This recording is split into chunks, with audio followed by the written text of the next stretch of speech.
Hey everyone, Lieutenant Dan here. Today I'm doing something different. If this is your first time on the channel, welcome, and I hope you stick around and check out the other fun stuff happening here at LTD Productions.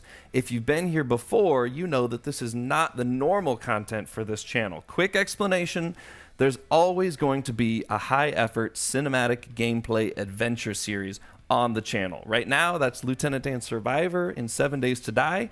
That series is continuing, it is not slowing down, but alongside the main series, I wanted to produce some extra content, something that I wasn't going to have to spend hours editing, something that can just be fun and easy. And so, Spyro the Dragon, the Reignited Trilogy. Why this game? Well, for one thing, I love Spyro. I spent hundreds of hours on the original trilogy when I was a kid. They're still some of my favorite games. And also, I haven't really played the Reignited Trilogy, and I want to. So, perfect opportunity for a side series. And if this isn't your cup of tea, that's okay. The main series will continue as planned. But without further ado, let's get started. Now, full disclosure, I just said I haven't played the remaster. That's only half true. When it first came out, I was super excited, obviously. I bought it when it came out on PC, and I burned through the whole first game and the beginning of the second game way too fast, and then I hit that wall where I was like, maybe I'll play tomorrow, and I just never went back to it. So, I'm not totally unfamiliar, but I've deleted that save, and we're starting from scratch, and we're going to pace ourselves this time. We're starting with Spyro the Dragon, the first game, and then hopefully we'll move on to the second and third game, but we're starting obviously with number 1, so here we go. In the world of dragons, and for your benefit and for mine, I'm going to try to not talk over the cutscenes, like this cutscene. Okay, rolling. It's been peaceful here in the 5 worlds, or is it 6?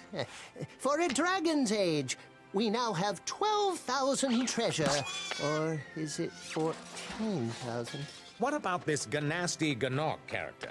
Now, I understand he's found a magic spell to turn gems into warriors for his cause. I'll take that question. Gnasty Gnorc is a simple creature. Simple? He has been contained in a remote world and is no threat to the Dragon Kingdom. No threat? Besides, he is ugly. Ugly? That does it!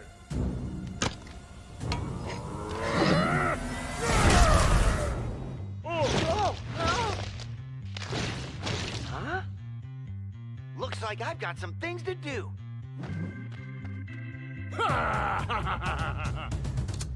Dun, dun, dun. Okay, now like I said, this is supposed to be a fun and easy series, so there won't be as many edits as normal. I'm probably going to fumble over my words a lot more than normal, but with any luck, we'll still keep things entertaining. Like I said, I played the crap out of these games when I was a kid, so hopefully I'll have plenty of nostalgia and comparisons to the originals to talk about. If you're unfamiliar with the Spyro games, this is Spyro, Purple Dragon, and the the dragonfly over his shoulder is Sparx. We'll talk about him later, maybe. This is the Artisan Homeworld. In all of the games, you start in a homeworld, and then you go through these portals to other worlds where you do all the things. As you just saw from the intro cutscene, a guy named Gnasty Gnorc, or Gnasty Gnorc, has frozen all of the dragons. See, I'm already off to a great start on fumbling my words. Frozen all the dragons in crystal, and our job is to free them.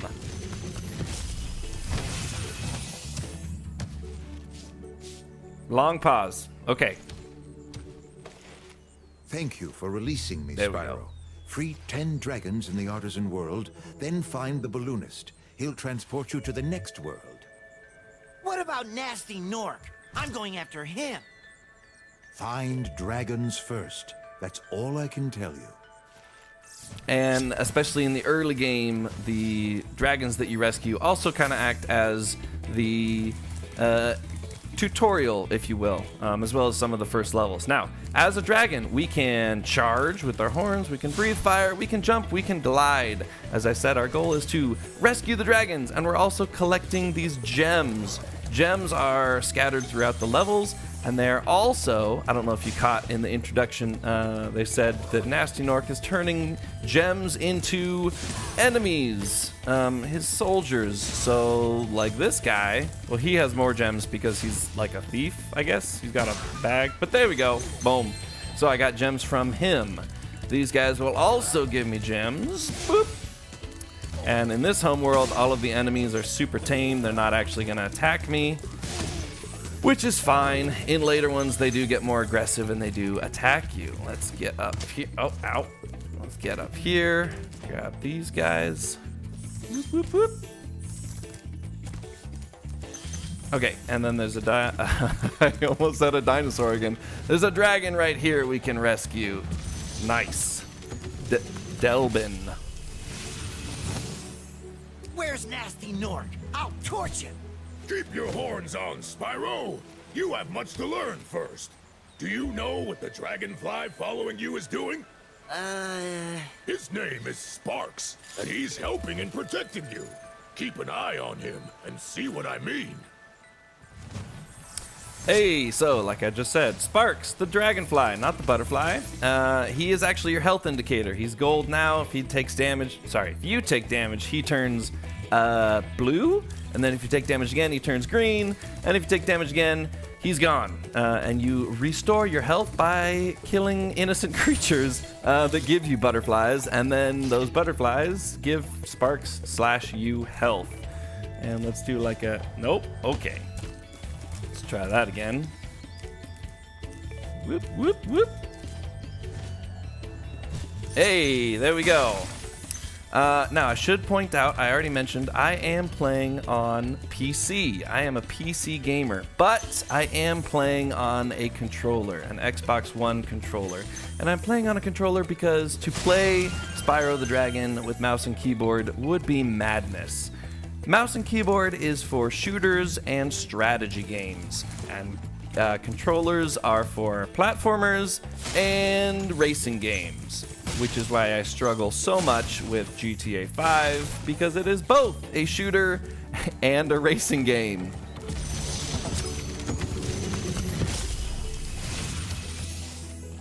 Cool flash. Do that again. The Artisan's boss is through a portal in the Dragon Mouth, but you are not yet ready, Spyro. First, you must complete one of the other Artisan lands. Okay. So, my goal for this episode is just to collect everything in the Homeworlds here, and then do probably just the first 2 levels, and then we can come finish up. That's the balloonist he was talking about, by the way. We can come finish up the Artisan world in another episode. So, where we need more stuff. There's this whole side over here I forgot about. Gems, good. Okay. Thomas, without an H. Hey, Spyro, press the jump button twice to glide. And don't be afraid. Afraid? Of what? Falling from high mountain peaks? Plummeting into prehistoric glaciers? Oh, that. Sick guitar, man. Okay. Let's grab the gems over here. There's gems over here. Ah, another one of those guys. Come on. Got him. Okay, some gems back here. Okay,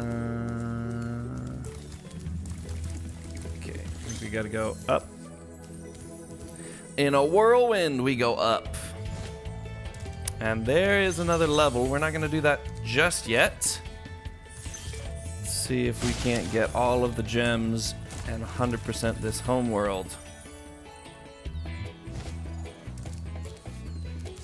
Yeah. There we go. 100 out of 100 and 100% level complete. Okay, homeworld's done. Let's do a couple of the in-game levels. We gotta start obviously with Stone Hill. If you played Spyro before, you know how important Stone Hill is. It's basically, you know, the first like introductory level that sets the pace. You know, it's an important one for nostalgia purposes.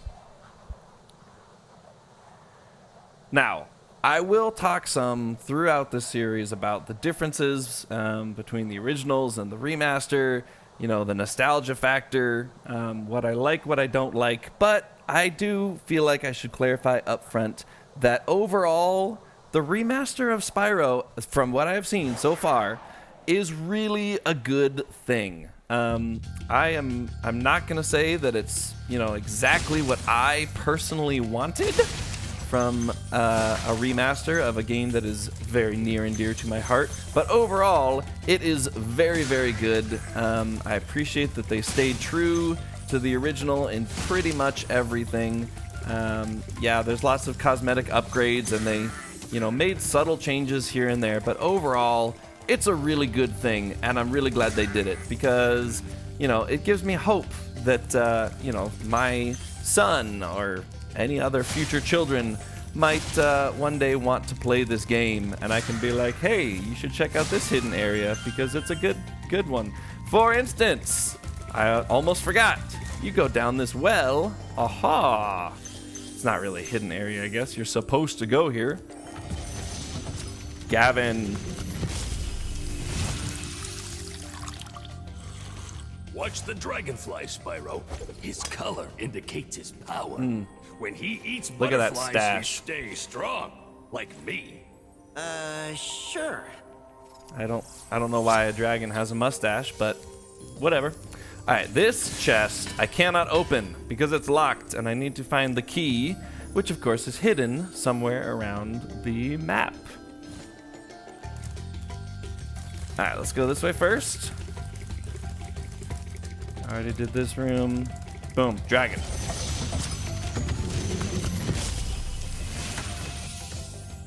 After you've freed all the dragons, pass through this fancy vortex thingamajigger. It'll take you back to the Artisan home. But first, let me tell you a story. No thanks. See ya! Alright. So I can go there if I want to go back, but I'm not ready to go back because look at this view. Look at that water. In the original game, the water was one flat thing with a pretty terrible texture. This is kind of a hidden area. This took me a while to figure out when I was a kid, that there's a beach down here. And not only a beach, but the beach includes a cave where you get the key. Boom. And in this game, unfortunately, Spyro cannot swim. Ah, you fall in the water. Oh, look, see, Sparx turned blue like that. Fun story, when I first played this as a kid, it took me probably an entire playthrough of the first game to figure out that water is not an instant kill. Meaning, when you fall into the water and you start to drown, you can jump and get out. I did not know that, and for the longest time, anytime I touched the ground, I got super frustrated and, you know, threw the controller or something because I was like, dang it, I fell in the water, I've just wasted a life. And when I finally figured out that you could jump out and save yourself from the water, it was a game changer, literally a game changer. When you free a dragon or step on one of their platforms, you're saving your progress. That could be useful if you run into trouble. Not that you ever run into trouble, Spyro. Okay, so he just talked about saving your game, and this little fairy shows up, and obviously that little boop is where your game gets saved. But I'm trying to remember in the original game if that was a thing. I know that you did save your game on the platforms, but I don't remember if it was an autosave, and I definitely don't remember if the fairies were there, because the fairies really didn't play that big of a role in the original game. They played a much bigger role in later Spyro games. All right, we got these sheep, we got these shepherds. Are these shepherds the one that? Oh no, they do the spinny thing, so I can be clever and go, what? Yeah, boom, got him. And like I said, the first couple levels in this game are really just designed to be, you know, introduction. They're not hard. If I take any damage from enemies at all right now, it will be kind of embarrassing, but the levels do get harder.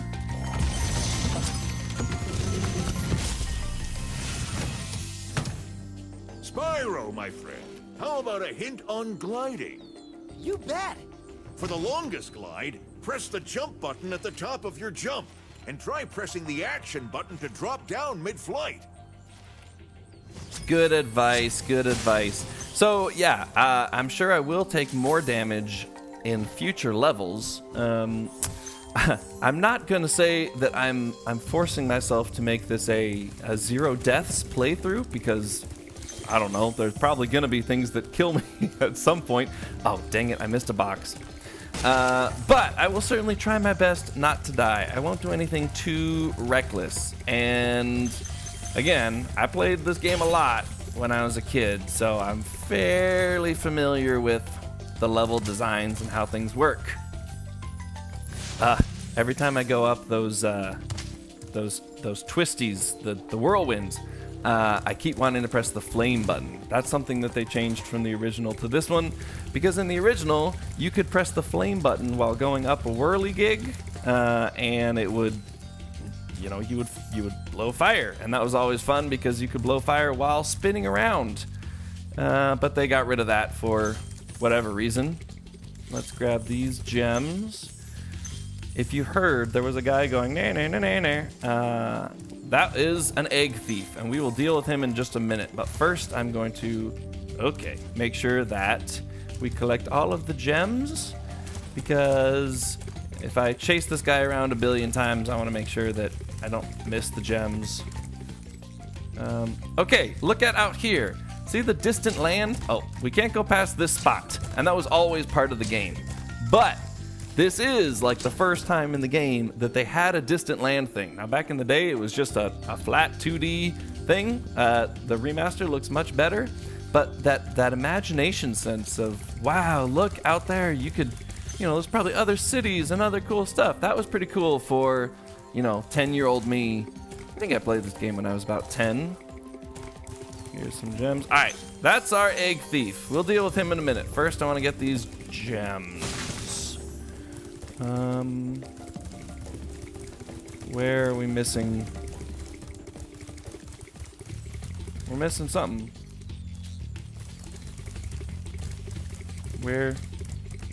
What am I missing here? Oh, I know what I'm missing. I still have the key. I haven't opened the thing. All right, let's get this guy first. So, he's got a dragon egg. This gets explained by one of the dragons later, but we're supposed to chase him down and get back the dragon egg. And he's pretty fast, so we got to charge. Now, again, nostalgia kicking in. Comparing to the original, I have noticed that in the remaster, I feel like the charging controls are a little more sluggish than they used to be. I remember, there we go, got the egg. I feel like in the original, when you charged, you could turn pretty rapidly, and it was a very quick response. I feel like they slowed that down in this one, and it actually makes some of the maneuvering while charging harder and a little more frustrating. But we'll see how we do. Oh no, I'm still missing 4 gems? 4 gems. Are they red ones? It's either 4 red ones or, what, like 2 green ones probably. Let's go up top again. Now, I should also point out that they changed the way Spyro jumps, and specifically the way he jumps while charging. And I have no empirical evidence of this, but just from playing it a lot, I am fairly certain that in the original games, you would charge slightly faster, just slightly, if you jumped while charging. And I think they got rid of that in this, because it actually seems like you charge slower while jumping in the new game. Okay. Oh, they're there. Okay. Found them. We're good. We're good. I did not have to resort to having Sparx tell me where they go. Uh-oh. I'm still missing one. Shoot. Where is one little... Okay. I'm going to pseudo cheat, but it's because I don't want to be here all day. In the game, what was it? The third game, I think, you finally unlock this ability while playing that Sparx will actually point to wherever the gems are. And they added it so that he always does that. There it is. In this game. in all the games, I think. You can just press the button and Sparx will tell you if there are any gems, where they are, and point you to them. Yeah, it's kind of cheating, but for these playthroughs, I don't want to sit here for an extra half hour trying to find every little gem on my own.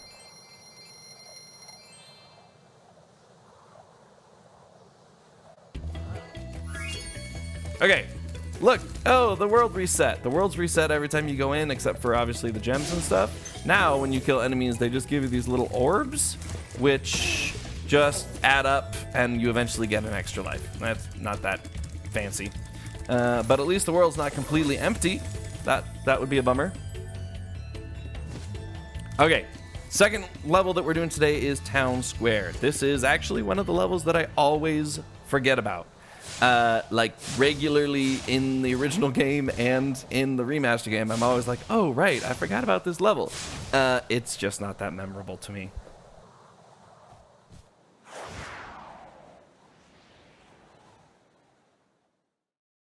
Here we go. Start grabbing stuff.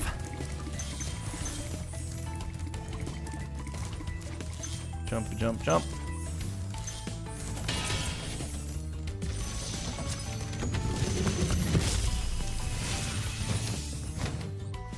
Welcome to Town Square, Spyro. Begin exploring by gliding to that area with the bulls. Use the right stick to get a good look. There we go, and we will glide. Woo. Here comes a bull. Oh, you gonna charge me or no? Boom. Got him. They did this in the original too, which is fun. When you charge a bull, they get their horn stuck in the ground. But if you flame the bull, they just die.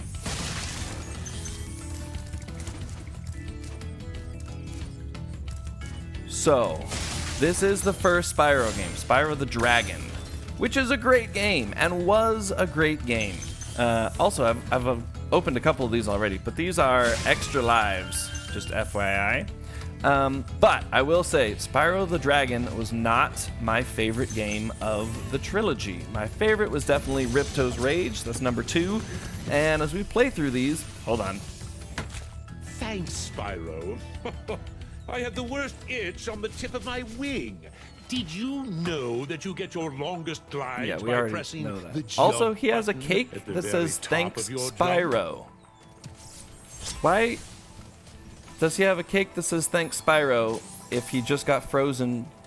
That either means he baked the cake before he got frozen, somehow knowing that I was going to free him, or he baked the cake while he was frozen? Alright, so this guy's getting chased by the bull. Killed the bull. Anyway, I was saying, Ripto's Rage is actually my favorite game. Ho ho ho, little dodge. But you know what? While we play through, maybe my opinion will change in the remaster version. You know, I do think I played a little bit, like I said before, I played through a little bit of Ripto's Rage, and part of the reason that I kind of stopped playing the Reignited Trilogy. Ow! Oh, great. What I just say about it would be embarrassing if I took damage in this level. Part of the reason that I stopped playing was I was a little bit, I don't know what the right word is, maybe a little bit hurt at some of the subtle changes to Ripto's Rage. You know, overall, I said the remaster is a good thing, but it still, you know, hits that nostalgia sometimes where it's like, that's not right.